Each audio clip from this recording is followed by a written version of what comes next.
Hi and welcome to this short little tutorial about how to do a technical drawing in Fusion 360. And for this I just take a project I did last year, the Bialetti coffee cooker. And for the technical drawing I actually switch here from a design to drawing, and I tell it from design.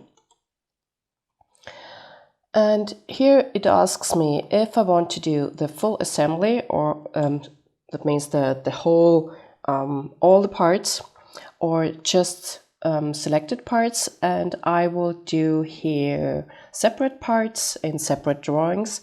So I take the boiler. So I selected this one, create new from scratch, ISO millimeter, and here you can define which size do you want to have. And I take here the A2. I guess most of the time you need A3, or if you want to do really big ones, then take the A1 and 0. I do A2 because I want to do it 1:1 in the size, and so I need a little bit of place to show you everything. Hit OK. So now Fusion is switching to the drawing mode, and the first thing you see, okay, a quite small boiler here, and I change here the scale from 1:1. So you have the original size, so whatever you need, you can take your choice here. And I just place my first setting here. And of course I can add here some different shading modes. I could also say, let's see if it works when I switch it. No, I don't see it already. I have to hit OK in the first place. I could also select here which part do I want to see here as the first image. So I leave it here to front. I can do any projections here later on, just that you know, okay, you can select any perspective. I hit OK. And it depends on which shading mode you selected. If you want to change it, just double click here on the blue frame, and then you can change here from visible edges, or visible with hidden edges, or shaded with hidden edges. So whatever you like. I take here the visible edges, and what you could also select here is tangent edges. That means you see here a little bit difference here in the curve I got here. If you want to see here more or less from the curves, you can take also your selection here. Thread edges, so mine will stay here actually, but it depends on if you took, I guess, a given thread. I made this one on my own, so, but there are also defined threads, and there you can say, do you want to see them or not? So if you want to see here another perspective, so maybe the right would be nice to see this little detail here, or any isometric view, whatever, your choice. I close this here, and now I'm going through all the options that we have to create our drawing. So just go a little bit closer. So the first thing, so the base view, we defined it already. Then we will do a projected view. So I just select here my base view and go down or to the side, or also I get an isometric view here. So I do one. Then I will do the second. And I will also do here a perspective view already. So when you move around your mouse, you see you could also get here some other views from the bottom or top, but I left it here. And when I'm finished, I just get my green check mark and hit OK. Now, if you want to change the shading again, so just double click on the frame, and I want this to be shaded, so just switch here to shaded. I could also change here, maybe I want to see this bigger, if you want to, just that you have all the options for that. I hit close. And yeah, that is the projected view. What can you do with the auxiliary view? For example, I take this axis here, and then it's projecting directly from this axis. Maybe you want to see this, maybe not. It's just that I show you. I hit escape because I don't want that, just wanted to show you. Then maybe interesting for us is the section view. So I take it from here, and what I define is a middle line, because this is actually a rotation body, and so I do a section here through the middle, and when you move around with the mouse, it snaps here to this triangle. That means that this is the middle point, so I do it here at the bottom, and also it's snapping here at the top. Hit my check mark, and when I move then away with my mouse, I get my cut through the middle. Just click here somewhere where you want to place it, and I will change here to visible edge, no, from parent, yeah, take this from parent.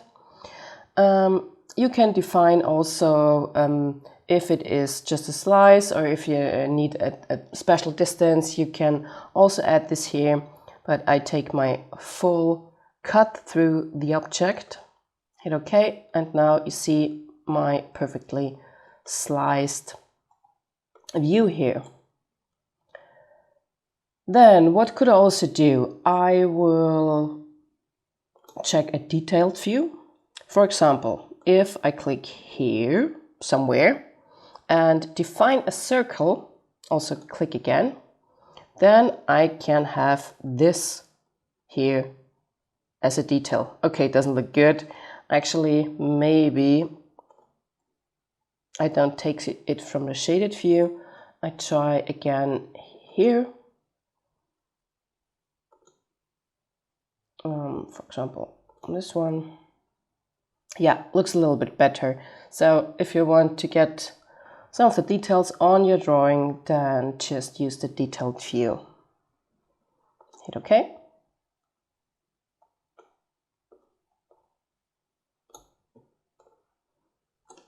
I don't want to have it, so I just delete it. Then, what is the break view? If you have very big objects, then you can break your view. For example, I just tried here. I will undo it later. But just that you see the effect. So when I hit here one line and another one and hit OK, what does it do? You see here, it just cuts it off.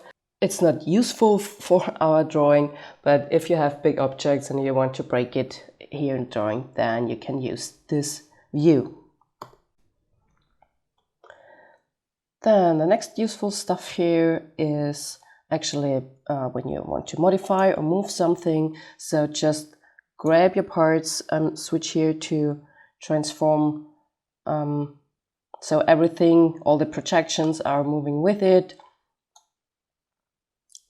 Oops, escape. So, or if you want to rotate it around a special point, if you need this or not, it's up to you. Then also center line may be a good thing to know. So I do here a center line between, for example, these two objects, and I get one here.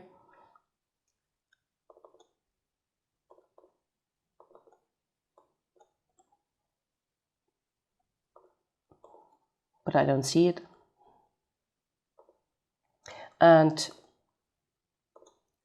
when you click away and click on it again, you can make it as long as you like it. So just that you see a center line better. Then you can do a center mark. So for example here, then I got my center mark pattern. Maybe you need that. This could be also interesting for us here, the edge extensions. For example, when I click this one and that one, and then I got here an extension, and also do it here and here, because it's helpful then for my dimensions, for example. Then most important thing here is the dimensions. When you drop down the menu here, you see I got different kind of dimension tools. So linear, aligned, angular, radius, diameter, arc length, whatever. So I guess the most important thing that you need is the linear dimension. So just click one point, another, and you can just pull the dimension away. Or when I take here my already extended edges, it snaps also there. And you see I got here some weird meshes, and in Fusion when you do some fillets, and actually when you do any freeform or surfacing, when it's not perfectly dimensioned, then you can do for your drawings actually, of course, a manipulation of these dimensions. So how you get in there with double click. Maybe you have to, I just hit escape on the keyboard so I get out of any dimension tools, and then I can double click it and, for example, round it to 110 here. Also maybe here, 68. Be aware that you delete the values before. So this will happen in Fusion, that you get this weird and too detailed dimensions. So let's do some of them. So for example, define the height between here and here. Here we get perfect dimensions, because I don't have any fillet or something on it. So what can we also use? Maybe the diameter dimension. For example, here I got diameter of 64. Let's see, angular dimension. Maybe I can always select just both of them, and there I get my angle that I have. Radius, aligned dimension, so let's see what's that. Take here some values out that you might need. So it snaps anywhere, wherever you want it to have. So it doesn't make sense here, but just that you know. Well, this is, you can do it as detailed, so find out yourself what you might need for your drawing. So for mine, it's not necessary here to get here more into detail. So I can add any text or a note where, don't know, whatever I want to say about this. You can add some text, also undo that. Or just when you want to get rid, just hit delete. Then what I got here, some technical symbols that you might need, that you might know from SolidWorks. For example, the feature control frame, it's about Form- und Lagetoleranzen. So you might know this already. So when you need that stuff, you find it here. Then you can also insert any image that you like to have. Maybe also interesting here, parts list. So when you used any imported parts, you can add here at the bottom your parts list. I just undo that. And when I'm here at the bottom already, you can just with a double click change the name.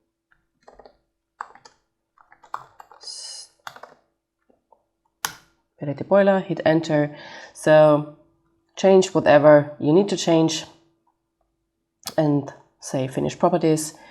Then what also might be interesting is here at the browser you can just check on more stuff that you might want to see here in this case. For example, the basket here built in. If you wanted to see that or whatever, you can check here on.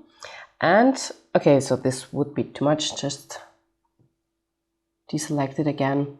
And what's also interesting is here the quick add. So you add more sheets because you have more parts that you the drawing with.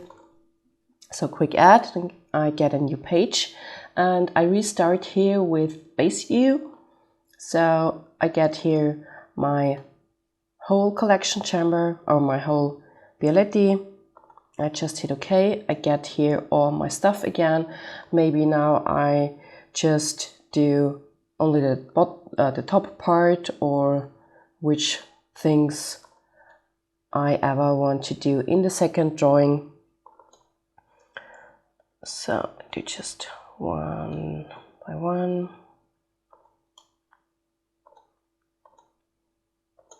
Do the projections or whatever. That's how you do different sheets of one object.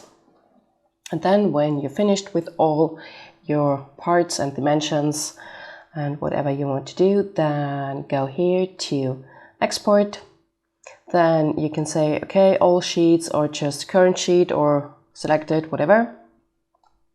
And hit OK, then you get the options where to save it on my computer. Yeah, I think I don't need to explain this in detail, so I just cancel that. I think that's the most important things that you need to know about to create your quick technical drawings. I hope you can use it for your projects and have fun with it. So bye bye.